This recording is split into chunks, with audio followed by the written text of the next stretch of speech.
The year was 1773, a time when the American colonies were teetering on the edge of revolution and independence.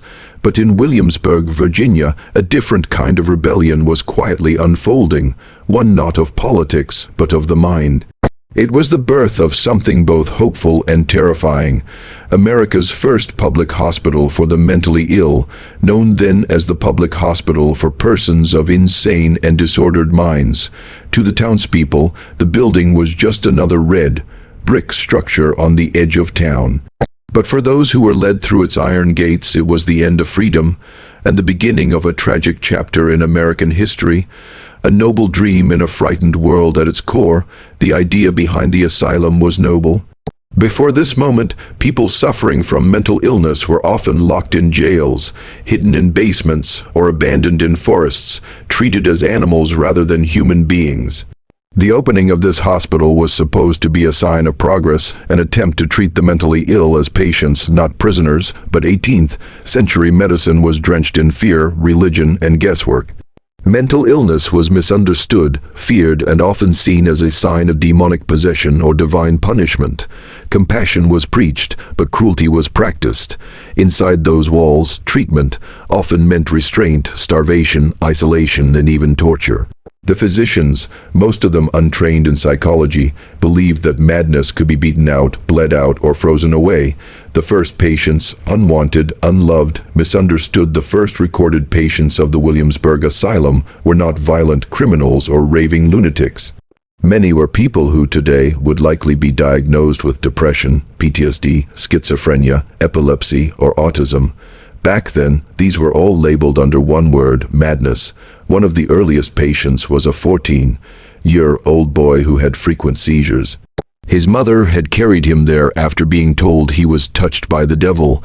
Another was a war veteran who woke up screaming from nightmares, a man we'd now understand to have post-traumatic stress disorder. There was even a pregnant woman committed because she claimed to hear voices that weren't there. In reality, she had suffered the trauma of a violent assault, and her mind was breaking under the weight of silence and shame. These were the people the asylum took in, and rather than healing them, it often made them worse. Ice baths, chains, and screams in the night. The doctors believed that madness came from imbalances in bodily fluids or from evil spirits. Their solutions were brutal. Patients were often placed in ice-cold baths, so cold that their bodies went into shock. They were restrained with iron shackles, some left chained to their beds for weeks at a time. One treatment involved drilling small holes in the skull to let the bad air out. Another method was isolation in darkness. Some were kept in solitary rooms with no windows, no human contact, and no sound for months. The screams that echoed through the halls weren't always from madness. Often, they were the screams of souls begging to be freed from the cruelty disguised as care. The building that reflected the broken mind, the architecture of the asylum itself told its own story. The hallways were narrow and windowless, the doors thick and locked with heavy bolts. Every detail reflected fear, not of the patients, but of what they represented. Mental illness in those days was considered a stain, a disgrace upon families. People were committed not always for danger, but for embarrassment. A daughter who disobeyed her father, a man who questioned authority, a widow who mourned too long, all could be locked away. The hospital became a dumping ground for the inconvenient, not a sanctuary for the sick. But even in darkness, there was a spark despite the inhumane conditions. There were those orderlies, nurses, even a few doctors, who questioned the system. They began to record what they saw, the deaths, the abuses, and the silent suffering.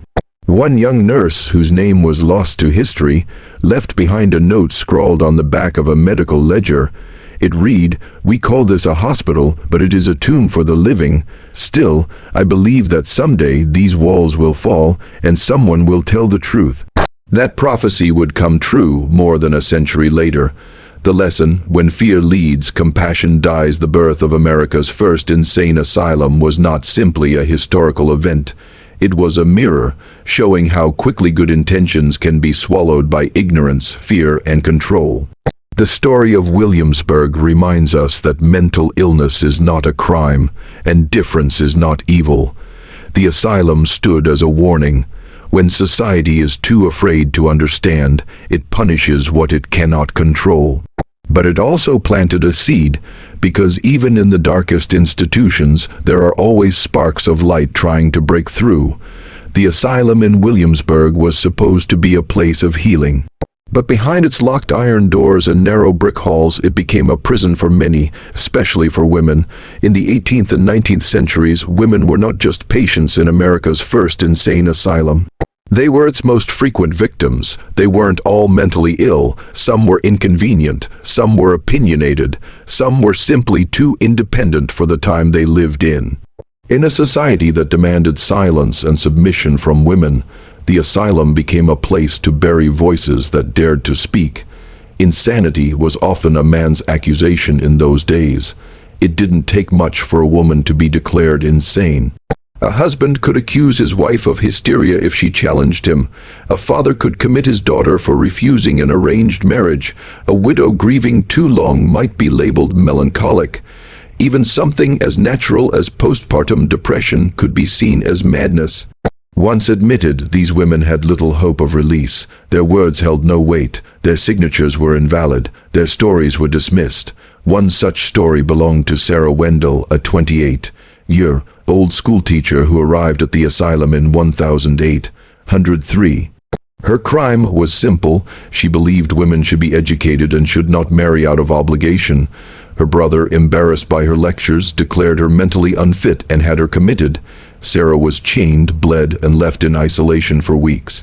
Her journal, smuggled out by a sympathetic nurse, contained chilling words. "They say my mind is broken, but only because it cannot be controlled. I am not mad. I am awake in a world that wants me asleep."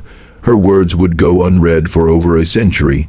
Punished for passion, locked away for grief, many of the women who ended up in the asylum had endured great personal trauma, miscarriages, the loss of children, abuse, or abandonment. But rather than being given space to grieve, they were labeled unstable. Catherine Miller, a young mother of 3, lost her husband in a house fire. After weeks of weeping and talking to his photograph, her family declared her possessed. She was admitted to the asylum, where her treatment included cold baths, restraint jackets, and months in a padded room. Her cries were recorded in the logs. She weeps loudly at night and calls out for a flame. Her real illness wasn't insanity.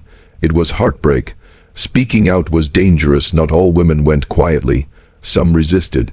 Some tried to organize the other patients, encouraging them to refuse treatments or speak to visiting inspectors. These women were branded as violent or rebellious and quickly silenced.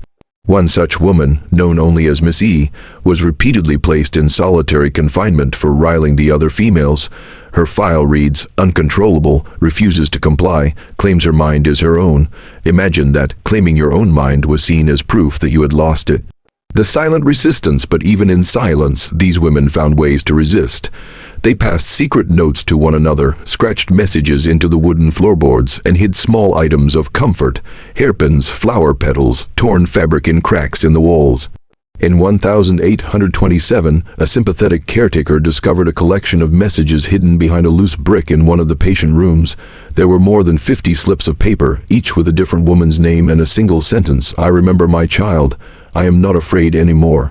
Tell the world we were here." The caretaker kept them in a box now housed in the Virginia Historical Society. It's called the Wall of Women, a system built on control. The truth is, the asylum wasn't just a response to mental illness, it was a tool of social control. It allowed men to rid themselves of difficult wives, daughters, and sisters under the guise of care. It taught society that women who felt too deeply, spoke too loudly, or thought too freely were dangers to themselves and others. It took decades, centuries, for reforms to arrive, for real doctors to study mental health, for laws to require consent, for women to finally tell their stories without being labeled as mad. The voices they couldn't erase today, the names of most of those women are lost. Their files were burned, their gravestones unmarked. But their legacy is more powerful than ever. They are a reminder that truth survives silence, that resistance can live in whispers, and that even in the darkest places, the human spirit endures. Their suffering helped shape the world we live in now, a world still learning, still imperfect, but moving slowly toward justice. The women they tried to silence are finally being heard.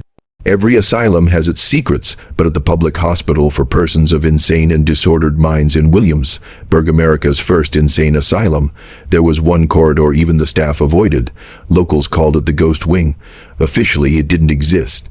There were no patient charts, no visitor logs, no staff rotations assigned to it.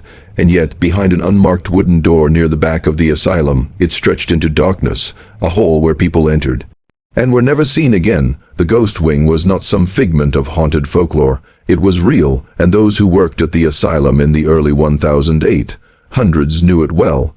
It was a hidden ward created to deal with those patients the administration deemed irreversibly broken. Not dangerous, not contagious, but inconvenient. These were the ones who didn't respond to treatment, who cried too long, who resisted too often. They weren't loud enough to cause panic, but they weren't quiet enough to blend in either.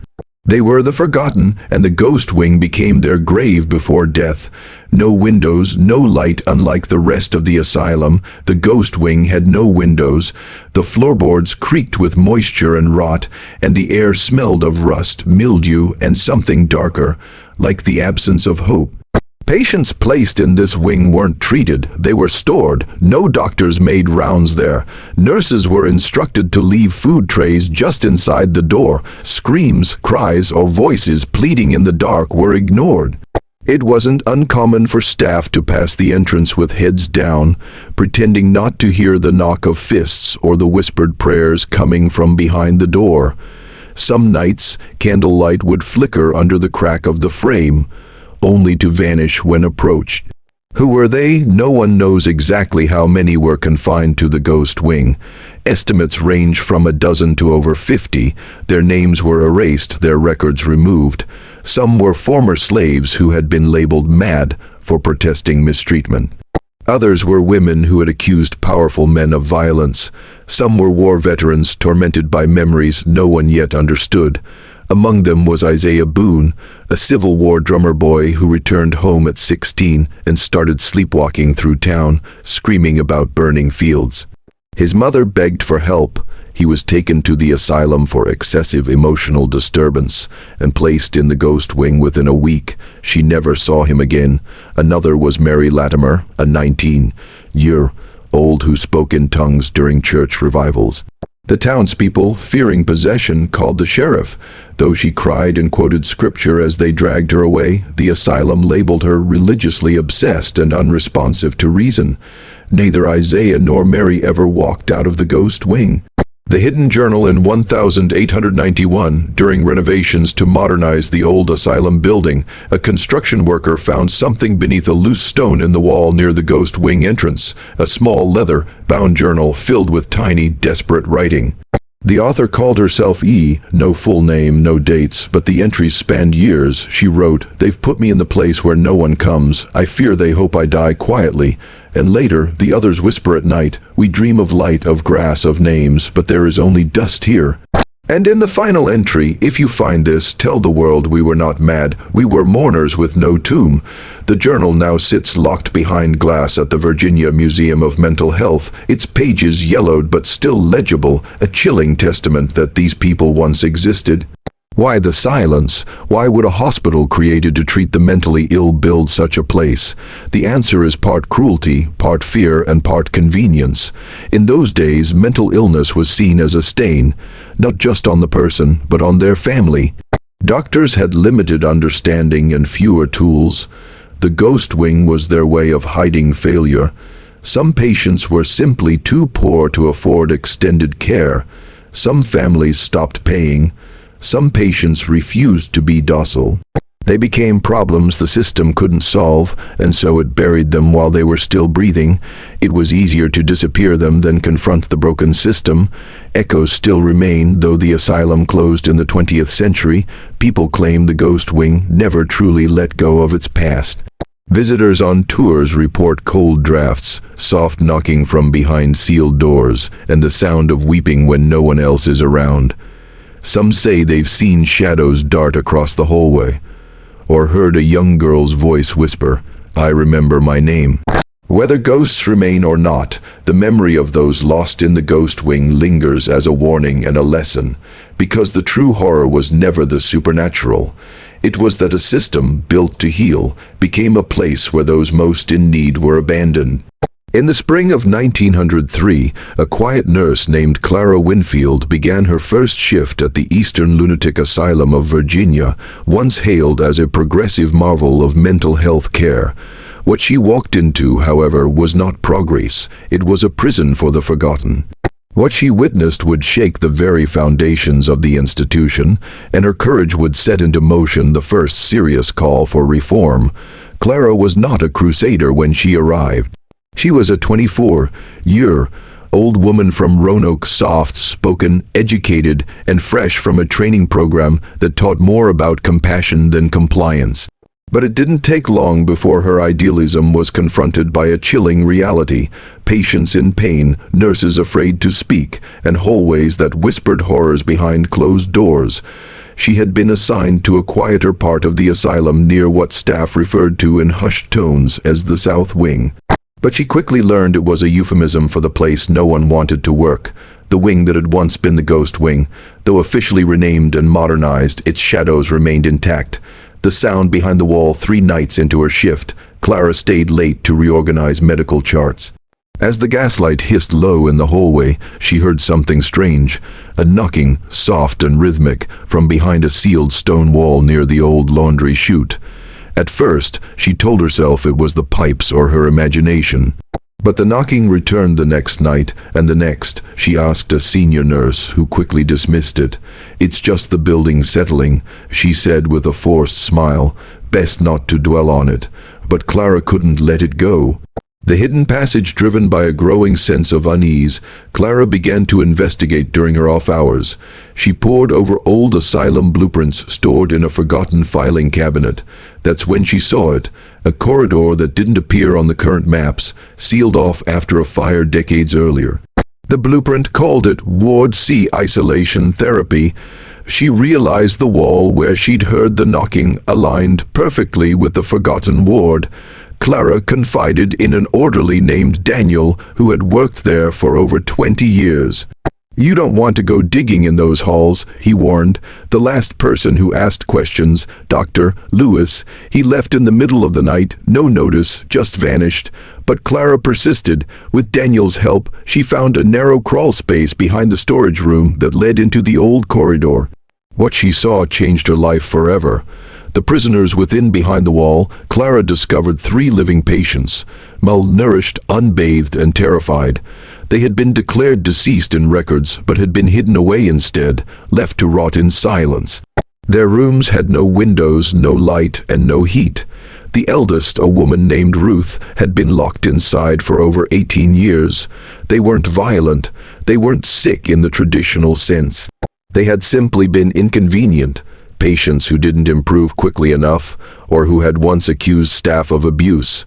One man had been institutionalized for stuttering, another woman for postnatal depression. They had been buried alive, and no one had expected anyone to ever listen. The risk of telling the truth. Clara took meticulous notes. She wrote everything down, the names she could find, the conditions, the dates. She made sketches, she documented bruises, and then she sent a letter to the Virginia State Medical Board along with a copy of her journal and a plea. "These people are not insane. They are neglected human beings. If you ignore this, you are complicit." She expected immediate action. Instead, she was fired within 48 hours for violating patient confidentiality and insubordination. Her belongings were thrown out. Staff were warned not to speak to her. One nurse told Clara quietly, "They'll do worse if you keep talking." The public outcry, but Clara had already mailed a second copy of her journal to a young newspaper editor in Richmond named Thomas Wilkes. His front page exposed, titled "The Whispering Walls of Ward C," stunned the nation. Photographs were leaked. The press descended. Lawmakers demanded investigations. The asylum could no longer bury its secrets. By the end of 1904, 5 staff members had been arrested, the entire administration replaced, and Ward C was permanently demolished. More than 24 patients were relocated and given proper care. Some were even reunited with family members who had believed them dead for years. Her voice still echoes. Clara never returned to nursing. She moved north and became a teacher, but her actions sparked the first real reforms in mental health oversight in Virginia. In 1905, the Clara Winfield Act was signed, mandating surprise inspections of all psychiatric institutions and granting patients the right to outside contact. She never sought credit, but for those who once lived behind those walls, her courage meant the difference between death and life. Today, a plaque stands near the old grounds of the asylum. When the walls spoke, she listened. By the time the last rusted door of the Eastern Lunatic Asylum was welded shut in 1912, the country had been forced to confront a terrifying truth. The very institutions meant to heal the mind had become homes for horror. Yet in that darkness, a new era was quietly being born. One not built on shame, punishment, and isolation, but on human dignity, care, and redemption. The journey from horror to healing didn't begin in a governor's office or in a university lecture hall. It began in the cries of the broken, the courage of whistleblowers, and the outrage of communities who refused to forget. One of the most influential figures in this reform wasn't a politician or a doctor. It was a former patient. The voice that changed everything. Samuel Gray, committed in 1897 for what doctors then labeled melancholic outbursts, had been one of the hidden patients in the infamous South Wing. For 6 years, he was subjected to forced ice baths, solitary confinement, and mechanical restraints that left scars across his wrists. But Samuel survived. After the asylum was closed, he didn't retreat into silence. He did the opposite. He wrote. His memoir, Through the Iron Door, became a bestseller in 1914. It didn't just expose the atrocities. It gave them a name, a face, a memory. Samuel didn't write with anger. He wrote with a plea. Do not destroy the buildings. Redeem them. Let them become places of recovery, not ruins of regret. That message hit home. Transforming the walls in 1916. The state of Virginia partnered with medical reformers to reclaim parts of the old asylum, not for confinement, but for healing. The South Wing, once infamous as the Ghost Wing, was converted into the Gray Center for Mental Renewal, the first publicly funded facility in America to reject physical restraints and embrace holistic therapy. What had been padded rooms became art studios. The cold underground floors became warm communal lounges with sunlight and fresh air. Patients weren't numbered. They were named, greeted, and spoken to with respect. The institution adopted Samuel's philosophy. Every mind can heal if the heart is first heard. Redefining mental health, the change didn't happen overnight, but the impact was undeniable. Between 1916 and 1930, relapse rates dropped by over 40% in institutions that modeled after the Gray Center. More importantly, the shame surrounding mental illness began to erode. Schools began teaching about emotional health. Churches offered prayer groups for those suffering in silence. Families were no longer afraid to say, "My son needs help." That sentence, once whispered in fear, was now spoken in hope. Doctors like Dr. Helen Pritchard, who had once been dismissed for suggesting music therapy in 1902, were now being invited to speak at universities. She later said, when the world stopped locking away broken souls, it began to hear their music. The nurses who stayed, not all the heroes of redemption, came from outside. Many were the same nurses who once worked under cruel regimes, but chose to stay and make things right. One such woman, Nurse Elsie Monroe, who had worked at Eastern Lunatic Asylum for over 30 years, refused to retire. Instead, she helped train a new generation of mental health caregivers in empathy, respect, and restraint-free treatment. I saw evil in that building, she told a newspaper in 1921, but I also saw mercy, and I owe it to the ones we lost to make that mercy last.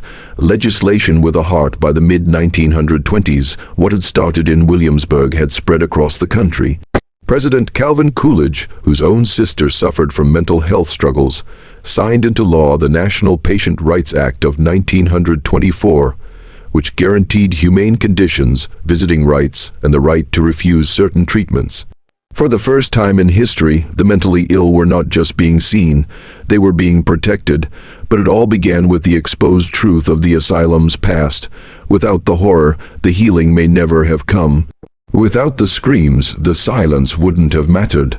From broken walls to open doors today, where Eastern Lunatic Asylum once stood, there is a peaceful park and wellness center. A large plaque reads, "Here stood a house of sorrow, but sorrow became a teacher, and what it taught us saved lives." In the quiet library of the center sits a quote from Samuel Gray etched into stone: "Forgiveness is not forgetting, it's remembering and choosing a better way." What began as a tale of chains, darkness, and neglect has become a legacy of healing, empathy, and growth. The redemption wasn't just in policy, it was in people, in those who refused to look away, in those who listened to the walls when they finally spoke, and in those who turned horror into hope. The old asylum no longer stands. Its crumbling brick walls were torn down, the rusted gates thrown away, and the overgrown paths cleared to make way for parking lots and shopping centers. But what it stood for, and more importantly, what it hid, must never be erased from our memory, because memory is more than recollection. It is responsibility, and the story of America's first insane asylum is a story that belongs to all of us. In the shadow of progress lies the truth. There was a time in our nation's history when mental illness was not treated, it was punished. Where sadness became a sentence, grief was called madness, and those most in need of love were thrown behind locked doors, never to be seen again. This is the story of those we forgot, and why we can never forget again. The names that never made it out the records list thousands of patients between 1773 and 1912, but most only had first names or nicknames. Crazy Annie, a Silent Joe, the girl who rocked. These weren't just patients, they were people. They had birthdays, favorite colors, siblings who waited at windows that would never open. But in a society that feared what it couldn't understand, these individuals were not treated as humans. They were treated as inconveniences. One woman, known only as Martha S., was committed in 1806 after losing 3 children to fever. Her diagnosis, hysteria due to mourning. She was never violent, never unstable, but in a time when women were expected to grieve in silence and smile in public, Martha was labeled defective. She died within those walls, never touched by compassion again. This is what we must remember. The forgotten weren't failures of medicine, they were failures of humanity. Buried under numbers by 1,850, the asylum was at 300% capacity. Patients slept on floors, in stairwells, and even shared beds. And yet no one asked why, no one questioned the system, because when we reduce people to statistics, it becomes easier to ignore their suffering. But the numbers are staggering. 1 in 3 patients died within their first year. Less than 5% ever saw a doctor more than once a month. Over 600 patients were buried in unmarked graves, never claimed, never mourned. These are not just data points, these are tragedies, and if we are to be better today, we must let their silence speak to us now. The cost of looking away, one of the greatest crimes, wasn't just what happened inside the asylum, it was the world's refusal to look. For over a century, the institution sat like a scar in the center of Williamsburg. People walked past it daily. They heard the screams, saw the barred windows, watched nurses push restrained patients through overgrown courtyards. But nothing was done. Why? Because the mentally ill were seen as problems to be hidden, not souls to be healed. Let that be a lesson for every community today. When we look away from pain, we become part of it.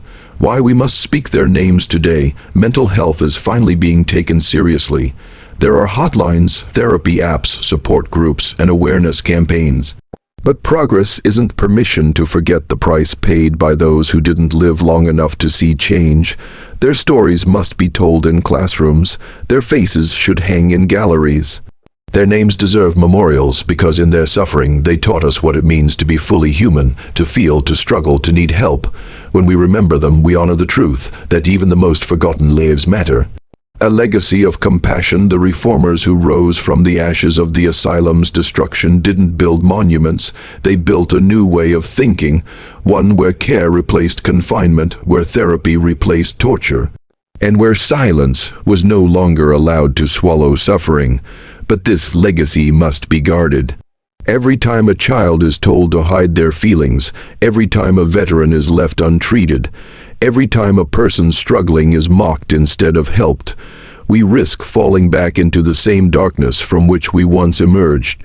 Remembering the forgotten isn't just about honoring the past, it's about protecting the future. The light we carry forward. There's a small stone at the edge of what was once the asylum garden. It has no name, no date, just an engraving. Here rests one who lived in silence, but now speaks through us. We are their voices now. Their legacy lives through how we treat the hurting, the vulnerable, the misunderstood. Let their memory be a fire, not one that destroys, but one that illuminates the path toward compassion. Let us never again build walls to hide the broken. Let us build bridges to reach them, because what we remember shapes what we become. And we must become better.